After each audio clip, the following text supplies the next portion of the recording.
Touch ఏ life tall radio శ్రోతలందరికీ సాదర స్వాగతం. నేను వరాలాన్. ఇవాటి సాహితీ స్రవంతి కార్యక్రమానికి శ్రోతలందరినీ హృదయపూర్వకంగా ఆహ్వానిస్తున్నాను. మనం ఎప్పటిలాగే సాహితీ స్రవంతి కార్యక్రమంలో సాహిత్య ప్రపంచాన్ని గురించి, సాహిత్యంలో తమ వంతు అద్భుతమైనటువంటి కృషి చేసినటువంటి కవుల గురించి, రచయితల గురించి మాట్లాడుకుంటూ ఉన్నాం.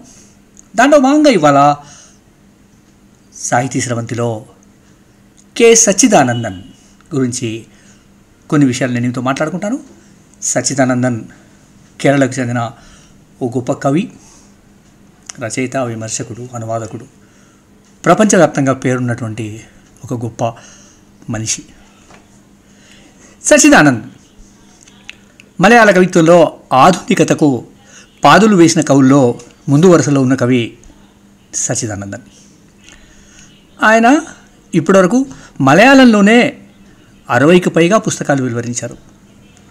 వాటిలో 21 తన స్వీయ కవితా సంకలనాలు కాగా 20కి పైగా అనువాద సంకలనాలు ఉన్నాయి.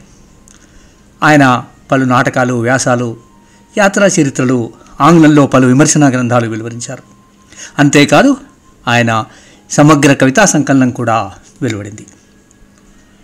ఆధునిక కవిత్వంలో మరాఠీలో మర్దేకర్, కన్నడలో ఆడిగా, హిందీలో ముక్తిబోధ్ల తర్వాత చాలా కాలానికి మలయాళంలో 1960లో ప్రారంభమైంది ఆధునిక కవిత్వం.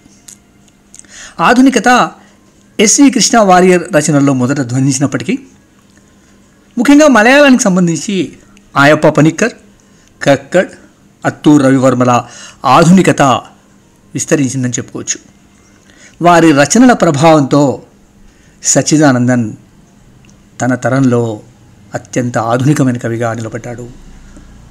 ఆయన తరం పైన వారి ప్రభావం కూడా చాలా ఎక్కువగా ఉంది.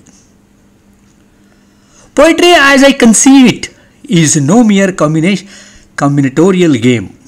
I repeat. Poetry as I conceive it is no mere combinatorial game. It rises up from the ocean of the unsayable, tries to say what it cannot say, to name the nameless and to give a voice to the voiceless, to name the nameless and to give a voice to the voiceless అన్నాడు సచ్చిదానందన్ ఒక చోట. కవి అనేవాడికి కవిత్వం మినహా మరే మతము ఉండాల్సిన అవసరం లేదు అంటాడు సచ్చిదానందన్. అంతేకాదు I can be spiritual without being religious అని కూడా ఆయన అన్నాడు. I can be spiritual without being religious అని సచ్చిదానందన్ ఒక చోట అన్నారు. అంతేకాదు కవిత్వాన్ని గురించి తన అభిప్రాయాలు, తన కవిత్వాన్ని ఎట్లా చూస్తున్నాడు, తన కవిత్వాన్ని ఎట్లా ఆస్వాదిస్తున్నారు, అసలు కవిత్వం అంటే ఏమిటి అని సచ్చిదానందన్ అడిగినప్పుడు, కవిత్వం అంటే తాజాదనం, ఫ్రెష్నెస్. తాజాదనం అంటే సృజనాత్మకత, క్రియేటివిటీ. అది కూడా పునరావృతం కాని సృజన. Non repetitive creativity is the poetry అన్నాడు ఆయన. అంటే పునరావృతం కాని సృజన ఏదైతే ఉందో అది కవిత్వం అవుతుంది. తనను తాను రిపీట్ చేసుకోవడం కానీ, లేదా ఇంతకుముందు ఎవరో ఎప్పుడో ఎక్కడో చెప్పిన విషయాన్ని మళ్ళీ తాను రిపీట్ చేయడం కానీ కవిత్వం కిందికి రాదు. కవిత్వం అనేది ఒక గొప్ప సృజనాత్మకత, అది ఒక ఫ్రెష్నెస్, ఒక తాజాదనంగా ఉండాలి అన్నది సచ్చిదానందన్ అభిప్రాయం. రాసిందే రాయడం, చెప్పిందే చెప్పడం అసలు కవిత్వమే కాకపోమంటాడు ఆయన. కవిత్వంలో సత్యం ఉండాలి, కవిత్వంలో సత్యం ఉండాలి. కవి అనేవాడు కవిత్వ వాస్తవాన్ని విశ్వసించాలి అని కూడా సచ్చిదానందన్ చెప్పాడు. కవిత్వంలో సత్యం ఉండాలి, కవి అనేవాడు కవిత్వ వాస్తవాన్ని విశ్వసించాలి అన్నాడు. ప్రపంచీకరణ 1990 తర్వాత ఎట్లా అయితే మనకి ఎల్పిజి అని అంటున్నాం, లిబరలైజేషన్, ప్రైవేటైజేషన్, గ్లోబలైజేషన్, ఈ నేపథ్యంలో వచ్చినటువంటి సామాజిక ఆర్థిక పరిస్థితులను, మారుతున్న సిచ్యువేషన్ గురించి సచ్చిదానందన్ ఒకసారి అడిగినప్పుడు ఆయన ఏమంటాడంటే, ప్రపంచీకరణను నిలువరించడానికి కేవలం కవిత్వంకున్న శక్తి చాలదు, కానీ సాంస్కృతిక ప్రతిఘటన కవిత్వం వల్ల సాధ్యమవుతుంది అన్నాడు. అందుకు కవులు ఖచ్చితంగా తమ మాతృభాషలోనే రాయాలి. ప్రపంచీకరణ ఏ విషయాలనైతే మరుగునపరచాలనుకుంటుందో ఆ అంశాలపైనే కవులు తమ దృష్టిని సారించాలి అని కూడా సచ్చిదానందన్ చెప్పాడు. ఇవాళ ప్రపంచీకరణ ప్రతి అంశాన్ని సరుకుగా మారుస్తున్నది. అంటే ఎవ్రీథింగ్ ఈజ్ బీయింగ్ కామెడిఫైడ్. ప్రతి దాన్ని, ప్రతి అంశాన్ని, ప్రతి విషయాన్ని, ప్రతి అనుబంధాన్ని, ప్రతి మనిషిని, ప్రతి సందర్భాన్ని ఒక కామెడిటీగా, ఒక వినియోగ సరుకుగా ఈ ప్రపంచీకరణ మారుస్తున్నది, వినియోగ వస్తువుగా చూస్తున్నది. కవిత్వం దాన్ని వ్యతిరేకించాలి. కవిత్వం దాన్ని వ్యతిరేకించాలి. ఇప్పటికీ కేవలం కవిత్వమే, అన్ని సృజనాత్మక రంగాల్లో కేవలం కవిత్వమే, ఇంకా వినియోగ సరుకుగా మారలేదు అని ఆయన స్పష్టంగా చెప్పాడు. అంటే ఇప్పటికీ పోయిట్రీ అనేది ఇంకా చాలా మేరకి స్వచ్ఛంగానే ఉంది. అది ఇంకా వినియోగ వస్తువై ఒక మార్కెట్ ఓరియంటెడ్ కవిత్వం కాలేదు ఇంకా. కాబట్టి ఆ కవిత్వంలో ఉన్న స్వచ్ఛతనాన్ని, ఆ కవిత్వంలో ఉన్నటువంటి ఆ క్లారిటీని, స్పష్టతని కాపాడాల్సిన అవసరం ఉంది అన్నారు ఆయన. కవి ఎట్లా ఉండాలి అంటే సచ్చిదానందన్ ఏమంటాడంటే, కవి ప్రజలతో ఉండాలి.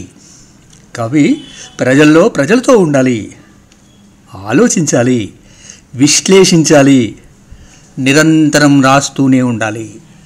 కీప్ ఆన్ రైటింగ్ అనేది సచ్చిదానందన్ చెప్తున్నటువంటి ఒక సూత్రం.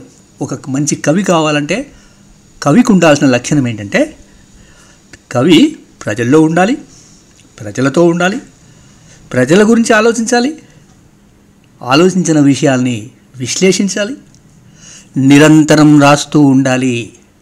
ఈ నిరంతరం రాస్తూ ఉండడంలో కొన్నిసార్లు తక్కువ స్థాయి కవితనో లేదా బ్యాడ్ పోయమో వస్తే రావచ్చు కాక, కానీ ఆ కంటిన్యూటీ ఇన్ రైటింగ్ అనేది ఖచ్చితంగా కొనసాగించాల్సిన అవసరం ఉంది. ఒకరు కవిగా నిలబడాలంటే, ఒకరు కవిగా తన గొంతును స్పష్టంగా చెప్పాలంటే, కవిగా తనను తాను నిరూపించుకోవాలంటే నిరంతరంగా రాయడం అనేది ఖచ్చితమైనటువంటి అవసరము అని ఆయన అన్నాడు. అట్లాగే ఎక్కడైతే సమాజంలో ఎక్కడైతే అణచివేత, అరాచకం ఉంటాయో వాటిని గమనించాలి. ఆ గమనించిన వాటిపైనే కవి స్పందించాలి, కవి తన కవిత్వం రాయాలి అని కూడా అన్నాడు ఆయన. ఇంకో మాట ఏమంటారంటే, కొత్త కవుల గురించి అడిగినప్పుడు, కొత్త కవులకు మీరు ఇచ్చే సందేశం ఏమిటి సచ్చిదానందన్ అని చెప్పినప్పుడు ఆయన ఏమంటారంటే, కవిత్వానికి ప్రత్యేకంగా కోడ్ అంటూ ఏముండదు. కవిత్వం ఇట్లాగే రాయాలి, కవిత్వానికి ఈ రూల్స్ అండ్ రెగ్యులేషన్స్ ఉంటాయి అనేది ఏమీ ఉండదు. కవిత్వానికి కోడ్ అంటూ ఏముండదు. కానీ కవిత్వానికి నీతి ఉంటుంది అన్నాడు. ఎథిక్స్ ఉంటాయి, కోడ్ ఉండదు.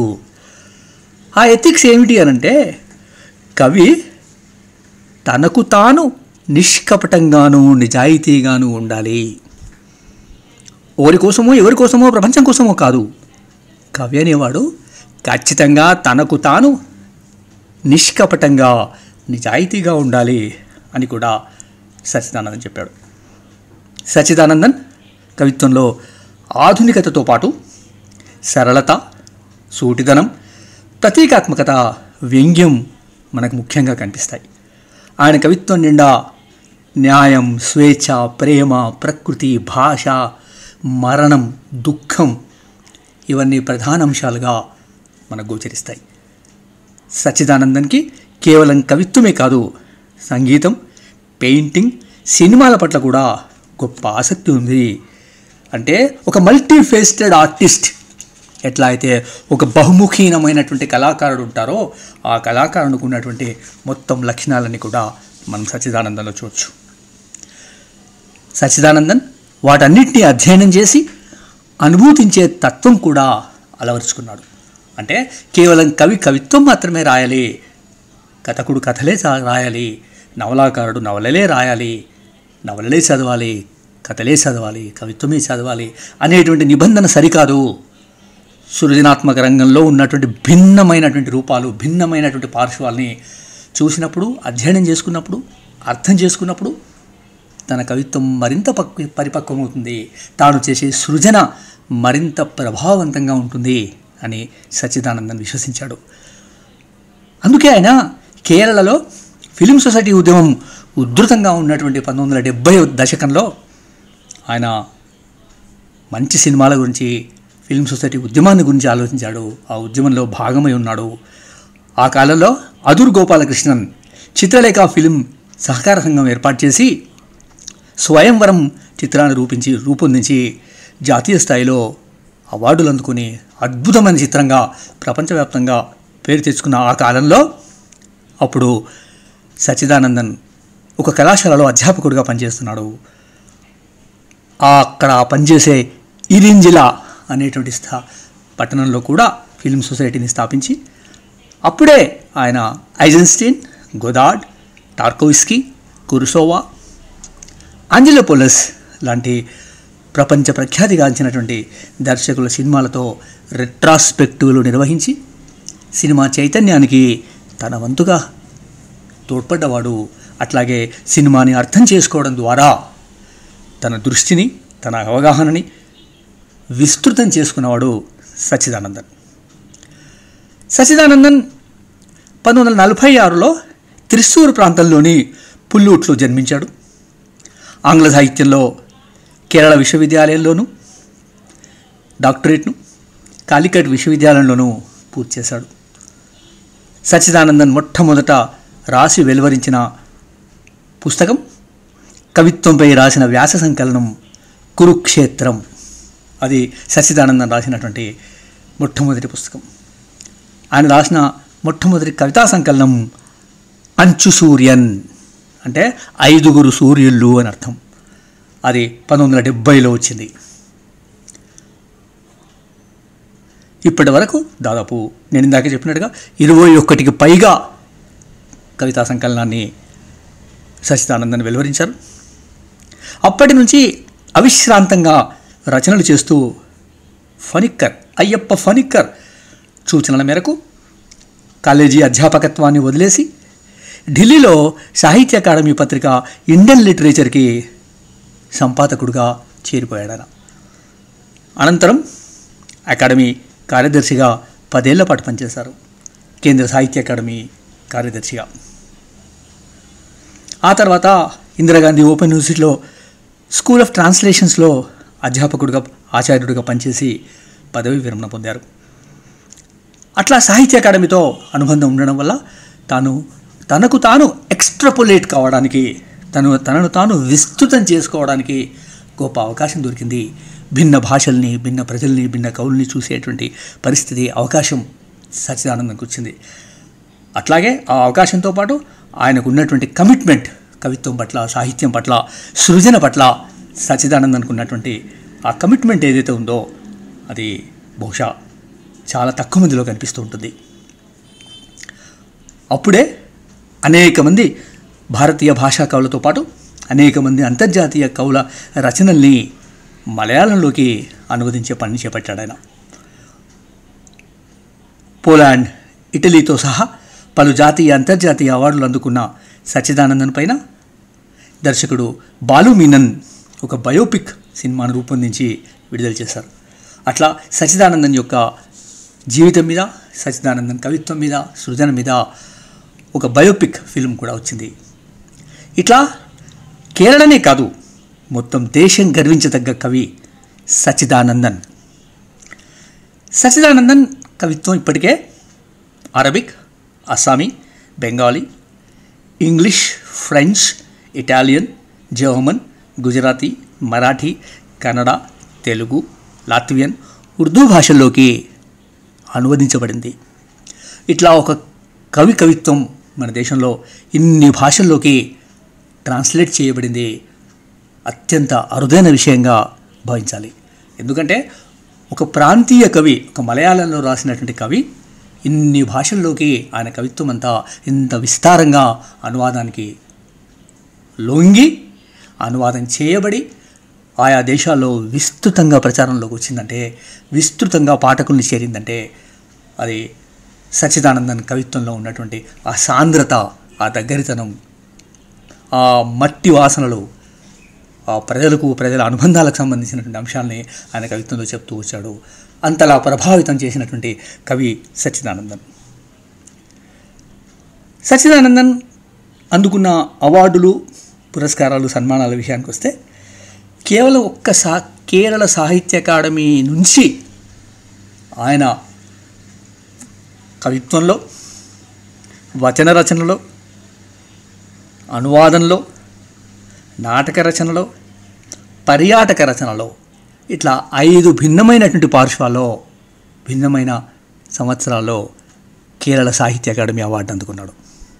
అంటే ఆయన బహుముఖి అయినటువంటి సృజన, కృషి, రచన స్థాయి ఎట్లా ఉందో మనం అర్థం చేసుకోవాలి. ఒక సాహిత్య అకాడమీ లాంటి సంస్థ నుంచి ఏదో ఒక అంశంలో సాహిత్య అకాడమీ అవార్డు రావడం గొప్ప విషయంగా మనం చెప్పుకుంటాం. అది కవిత్వంలో కావచ్చు, కథలో కావచ్చు, నవల కావచ్చు, మరేదైనా కావచ్చు. కానీ సచ్చిదానందన్ 5 అంశాల్లో, 5 పార్శ్వాల్లో కవిత్వం, వచనం, ట్రాన్స్లేషన్, నాటకం, పర్యాటక రచన, ఇన్ని విధాలైనటువంటి రంగాల్లో ఆయనకు కేరళ సాహిత్య అకాడమీ అవార్డ్స్ వచ్చాయి. అట్లాగే కేరళ సాహిత్య అకాడమీ సచ్చిదానందన్కి ఫెలోషిప్ కూడా ఇచ్చింది.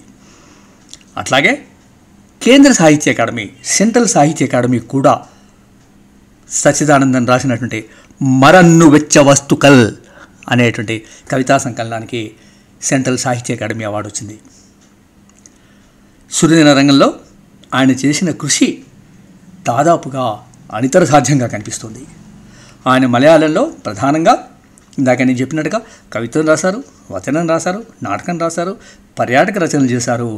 అట్లాగే ఆయన రచనలు దాదాపుగా అన్ని భారతీయ భాషల్లోకి ట్రాన్స్లేట్ చేయబడ్డాయి. అట్లాగే ఆయన ఇంకొక పని కూడా చేశారు. అదేంటంటే అనేక రచనల్ని, అనేక ఇతర భారతీయ భాషల్లో వచ్చినటువంటి అనేక మంచి రచనల్ని ఆయన మలయాళంలోకి ట్రాన్స్లేట్ చేశారు. అట్లాగే ఇంగ్లీష్లో రాశారు. అంటే కేవలం హిందీ, మరాఠీ తదితర భాషల్లో వచ్చినటువంటి కవిత్వాన్ని మలయాళంలోకి ట్రాన్స్లేట్ చేశారు, మలయాళంలో రాశారు. అట్లాగే నేరుగా ఇంగ్లీష్లో కూడా ఆయన కవిత్వం రాశారు, వ్యాసాలు రాశారు. అంటే బైలింగ్వల్ అనడానికి కూడా కాదు, మల్టీలింగ్వల్ యాక్టివిటీ సచ్చిదానందన్ పూర్తి చేశారు. ఆయన ప్రపంచవ్యాప్తంగా అనేక సాహిత్య వేదికలపై భారతదేశానికి ప్రాతినిధ్యం వహించారు. London, Russia, Montreal, Rotterdam, America లాంటి అనేక చోట్ల తన కవిత్వం వినిపించారు. ఆయన వాటిలో తను ఇండియన్ పార్టిసిపేట్ చేశారు. అద్భుతమైనటువంటి రెస్పాన్స్ని అందుకున్నారు ఆయన. అట్లా సచ్చిదానందన్ యొక్క కృషి కొనసాగుతూనే ఉంది. ఇంకా ఆయన కవిత్వం ఇప్పటికే అరబిక్, ఇందాక చెప్పినట్టుగా Arabic, Assamese, Bengali, English, French, Germany, Gujarat, Marathi, Kannada, Telugu, Latvian, Urdu భాషల్లోకి అనువదించబడింది. ఇట్లా కేరళలోనే కాదు, మొత్తంగా దేశం కూడా గర్వించాల్సినటువంటి ఒక అద్భుతమైన కవిగా సచ్చిదానందన్ మనకు కనిపిస్తారు. ఆయన కృషి బహుశా అనితర సాధ్యమైందే అనే అనుకుంటా నేను. ఎందుకంటే ఇన్ని పార్శ్వాలుగా మౌలికంగా తన మాతృభాష మలయాళంలో రాయడం, మలయాళంలోకి వివిధ భాషల నుంచి కవిత్వాన్ని అనువాదం చేయడం, దాంతోపాటు తన కవిత్వం వివిధ భాషల్లోకి అనువాదం కావడం, అట్లాగే తను నేరుగా ఇంగ్లీష్లో కవిత్వం రాయడం, వీటన్నిటితో పాటు అనేక కవితా సంకలనాలకి ఆయన సంపాదకుడిగా వ్యవహరించారు. ఆయన సంపాదకత్వంలో national book trust of India వెలువరించినటువంటి కవితా సంకలనం పేరు ది సిగ్నేచర్స్. ఆ సిగ్నేచర్స్ సంకలనంలో భారతీయ భాషల్లోంచి దాదాపుగా అన్ని భారతీయ భాషల్లోంచి ఎంపిక చేసిన ఎంపిక కవితల్ని ఇంగ్లీష్లోకి ట్రాన్స్లేట్ చేసి ఆ బుక్ పబ్లిష్ చేశారు. ఒక అద్భుతమైన, అంటే ఒక భారతదేశ కవిత్వ ప్రపంచాన్ని ఒక విహంగ వీక్షణలాగా చూసేటువంటి ఒక అద్భుతమైన సంకలనంగా మనం దాన్ని చెప్పుకోవచ్చు. ఇట్లా విస్తృతమైనటువంటి సృజన చేస్తున్నటువంటి సచ్చిదానందన్ రాసినటువంటి వైల్ ఐ రైట్, నేను రాసేటప్పుడు అనే సంకలనం నుంచి నేను కొన్ని కవితల్ని అనువాదం చేస్తాను. ఆ కవితల్ని మీకోసం వినిపిస్తాను. ఇప్పుడు ఆ కవితలను ఒకసారి విందాం. కవితా శీర్షిక గాంధీ మరియు కవిత్వం. ఓ బక్కపల్చటి కవిత ఆ మహానుభావుని దర్శిద్దామని గాంధీ గారి ఆశ్రమానికి చేరింది. ఓ బక్కపల్చని కవిత ఆ మహానుభావుణ్ణి దర్శిద్దామని గాంధీ గారి ఆశ్రమానికి చేరింది. దూది వడుకుతూ వడుకుతూ రాముని ధ్యానంలో నిమగ్నమై ఉన్న ఆయన ద్వారం వద్ద వేచి ఉన్న కవితను గమనించలేదు. తాను భజనను కానందుకు కవిత సిగ్గుపడుతూ నిలబడింది. దూది వడుకుతూ వడుకుతూ రాముని ధ్యానంలో నిమగ్నమై ఉన్న ఆయన ద్వారం వద్ద వేచి ఉన్న కవితను గమనించలేదు. తాను భజనను కానందుకు కవిత సిగ్గుపడుతూ నిలబడింది. తన గొంతును సవరిస్తూ కవిత చిన్న శబ్దం చేసింది. గాంధీ తన కళ్ళద్దాల పక్క సందుల్లోంచి నరకాన్ని చూసినట్టు చూసి, నువ్వెప్పుడైనా దూది వడికావా అని అడిగాడు.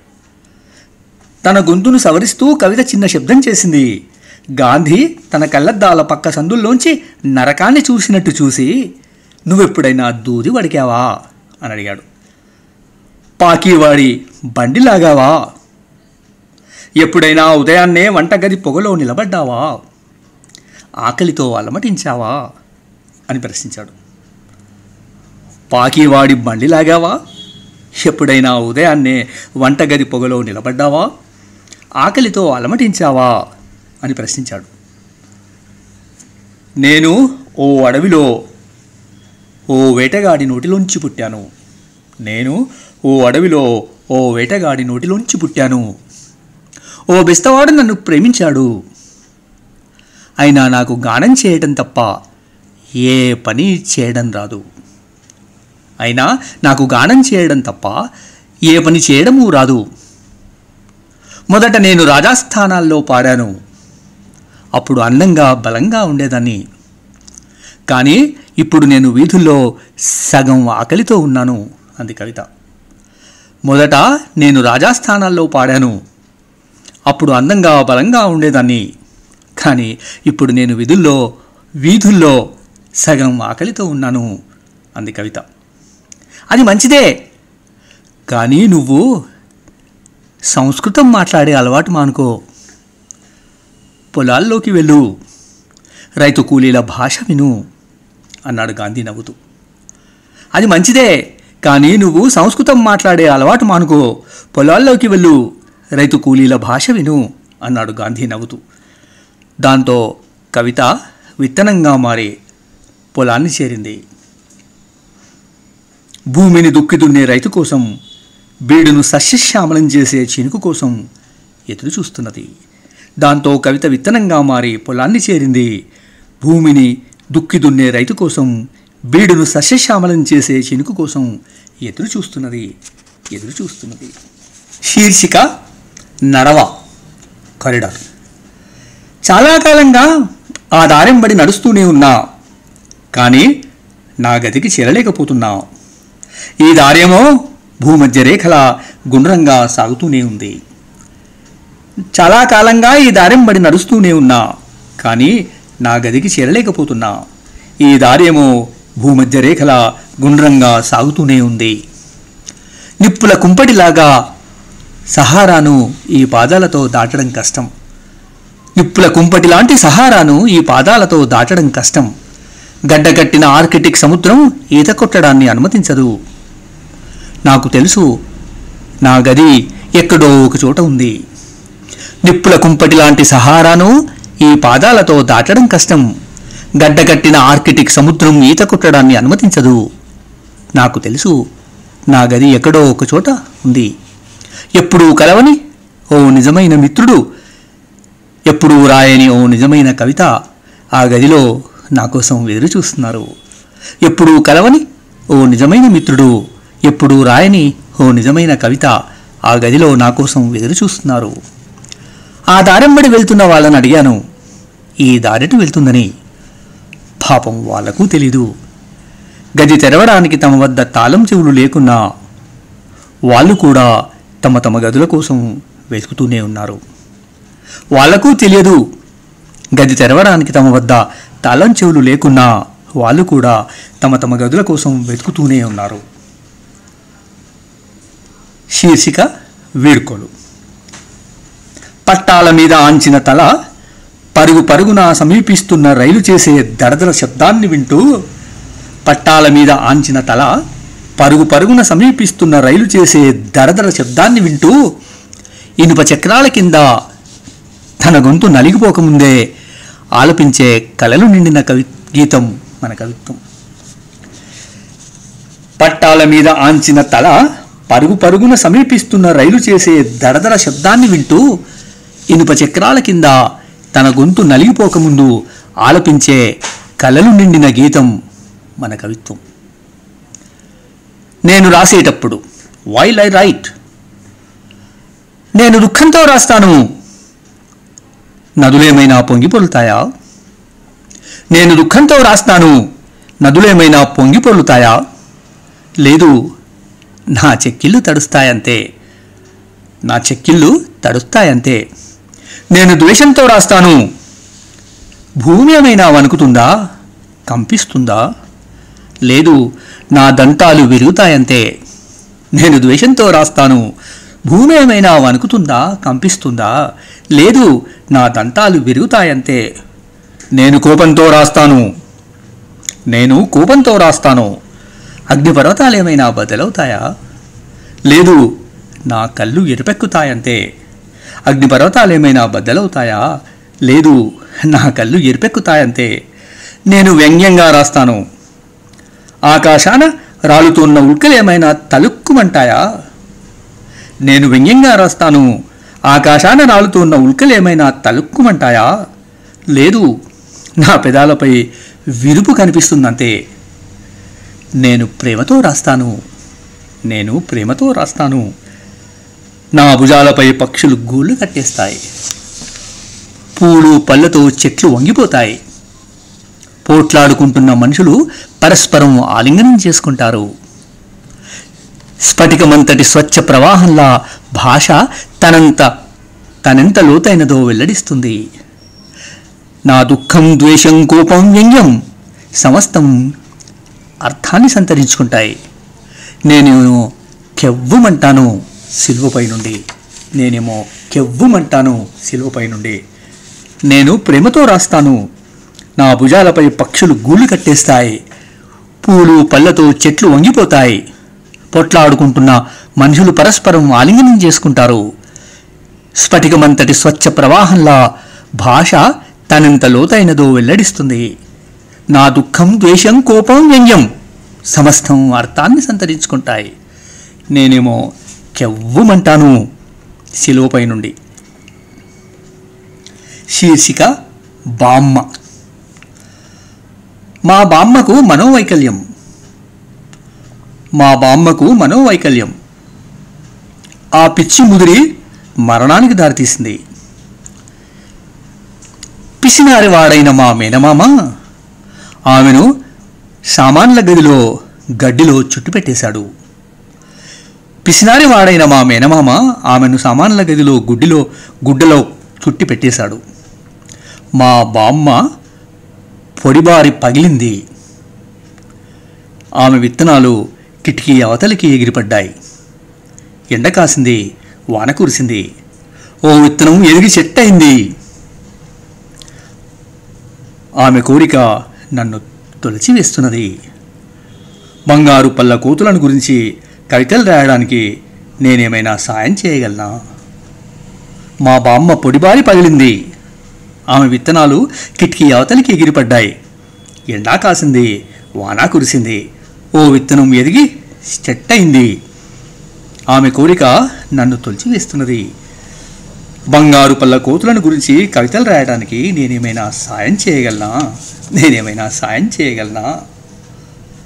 కవితా శీర్షిక ఇల్లు జైలు. నువ్వు పొద్దుతిరుగుడు విత్తనాలు తెచ్చావు, నేను పగటి వెలుగు పత్రాన్ని తెచ్చాను. నువ్వు పొద్దుతిరుగుడు విత్తనాలు తెచ్చావు, నేను పగటి వెలుగు పత్రాన్ని తెచ్చాను. నువ్వు పిడికెడు చంద్రకాంతిని తెచ్చావు, నేను రాత్రి నృత్యాన్ని తెచ్చాను. నువ్వు పిడికెడు చంద్రకాంతిని తెచ్చావు, నేను రాత్రి నృత్యాన్ని తెచ్చాను. నువ్వు పావురం కన్నీళ్లు తెచ్చావు, నేను అడవి కందిరి తేనెను తెచ్చాను. నువ్వు స్వర్గం నుంచి ఈకను తెచ్చావు, నేను దేవుని వాక్యాన్ని తెచ్చాను. నువ్వు స్వర్గం నుంచి ఈకను తెచ్చావు, నేను దేవుని వాక్యాన్ని తెచ్చాను. శ్వేతవర్ణం గలది మన ఇల్లు, శ్వేతవర్ణం గలది మన ఇల్లు. పిల్లలేమో నల్లని వాళ్ళు ఏడ్చారు, నువ్వు భరించలేదు. వారి ధాన్యం కోసం నేను సూర్యుని వైపేగాను. ఇప్పుడు నా రెక్కలు పాటలు మబ్బుల్లో బంధించబడ్డాయి. నా ఏకాంతం ఉరుమై మాట్లాడుతున్నది. నేనేమో మెరుపుల ఆసరాతో మనింటిని వెతుకుతున్నాను. నా ఏకాంతం ఉరుమై మాట్లాడుతున్నది. నేనేమో మెరుపుల ఆసరాతో మనింటిని వెతుకుతున్నాను. నా పాట నీటి జల్లులా కరిగిపోయి చల్లబడి మన శ్వేతగృహం పైన, మనిద్దరి నడుమ ఉన్న చీకటి శూన్యం పైన పడిపోయింది. నా ఏకాంతం ఉరుమై మాట్లాడుతున్నది. నేనేమో మెరుపుల ఆసరాతో మనింటిని వెతుకుతున్నాను. నా పాట నీటి జల్లులా కరిగిపోయి చల్లబడి మన శ్వేతగృహం పైన, మనిద్దరి నడుమ ఉన్న చీకటి శూన్యం పైన పడిపోయింది, శూన్యం పైన పడిపోయింది. ఇట్లా వైల్ ఐ రైట్ అనేటువంటి కవితా సంకలనంలోంచి కొన్ని కవితల్ని నేను చేసిన అనువాదాన్ని మీకు వినిపించాను. సచ్చిదానందన్ ఇవాళ భారతదేశం గర్వించదగ్గటువంటి కవి. ఆయన వివిధ భాషల్లో ఆయన చేస్తున్న కృషి నిజానికి ఎంతగా ప్రశంసించినా తక్కువే. చివరగా ఆయన గురించి ఒక మాట చెప్పాలి. ఇటీవలి కాలంలో సామాజిక మాధ్యమాల విస్తృతి పెరిగిన నేపథ్యంలో భారతదేశ వ్యాప్తంగానే కాదు, అన్ని భాషల్లో, భారతదేశ అన్ని భాషల్లోనే కాదు, ప్రపంచవ్యాప్తంగా కూడా రీడర్షిప్, చదవడం తగ్గిపోయి చూడడమే పెరిగింది. బుక్ కల్చర్ పోయి లుక్ కల్చరే వచ్చింది. లుక్ కల్చర్లో భాగంగా ఇవాళ మనం ఫేస్బుక్, ట్విట్టర్, ఇన్స్టాగ్రామ్ ఇట్లా అనేకమైనటువంటి సామాజిక మాధ్యమాల్ని ఆధారం చేసుకొని చూడడం ద్వారానే జ్ఞానాన్ని పెంచుకునేటువంటి పరిస్థితికి ఇవాళ తరం నెట్టివేయబడింది. అయినా అలాంటి సామాజిక మాధ్యమాల్ని కూడా సృజనాత్మకమైన వేదికలుగా నిర్వహిస్తున్నటువంటి చేసుకుని తమ సృజనని ఆ వేదికల ద్వారా ప్రజలకు అందిస్తున్నటువంటి వాళ్ళ సంఖ్య కూడా తక్కువేం లేదు. ముఖ్యంగా కేరళలో సచ్చిదానందన్ చెప్తారు, కేరళలో దాదాపుగా 2000 నుంచి 2500 మంది యువకులు బ్లాగ్స్ రాస్తున్నారు. తమ పేర్ల మీద బ్లాగ్స్ రాస్తున్నారు. ఆ బ్లాగ్స్లో కవిత్వం రాస్తున్నారు, కథలు రాస్తున్నారు, అనేక విషయాల మీద చర్చలు చేస్తున్నారని చెప్పారు. అంతేకాకుండా సచ్చిదానందన్ ఏం చేశారంటే ఆ 2500 మంది యువకులు రాస్తున్నటువంటి బ్లాగ్స్లోంచి మంచి కవితల్ని ఎంపిక చేసి ఆ బ్లాగ్స్లో వచ్చిన కవితలతో ఒక కవితా సంకలనాన్ని తెచ్చారు. అంటే ఈ తరం కవుల గొంతుకల్ని ఒక చోట మనం చూసే అవకాశం కల్పించారు. అట్లా తన ముందు తరాన్ని, తన సమాంతర తరాన్ని, తన అనంతర తరాన్ని కూడా సచ్చిదానందన్ పట్టించుకుంటున్నారు. సచ్చిదానందన్ ఆయా కవుల కవితల్ని అందరికీ పంచే కృషి చేస్తున్నారు. సచ్చిదానందన్ తాను కూడా నిరంతరంగా సృజనాత్మక రంగంలో కృషి చేస్తూ, రాస్తూ, సాహిత్య సభల్లో మాట్లాడుతూ, సాహిత్యానికి సంబంధించి, కవిత్వానికి సంబంధించి విశ్లేషిస్తూ, వివరణాత్మకమైనటువంటి ప్రసంగాలు చేస్తూ ముందుకు సాగుతున్న సచ్చిదానందన్ కృషి మనసారా అభినందించదగింది. సచ్చిదానందన్ రాసినటువంటి కొన్ని కవితల్ని, ఆయన జీవితాన్ని, ఆయన సృజన గురించి 4 మాటలు మీతో మాట్లాడే అవకాశం కలిగినందుకు థ్యాంక్ యూ వెరీ మచ్. విన్న శ్రోతలకి ధన్యవాదాలు. తాల్ రేడియో పక్షాన, టచ్ లైఫ్ పక్షాన అందరికీ థ్యాంక్ యూ వెరీ మచ్. మళ్ళీ వారం మరొక ఒక సృజనకారుడి గురించి మీతో మాట్లాడేందుకు మీ దగ్గరికి వస్తాను. థ్యాంక్ యూ వెరీ మచ్ అండి. Thank you. బాయ్.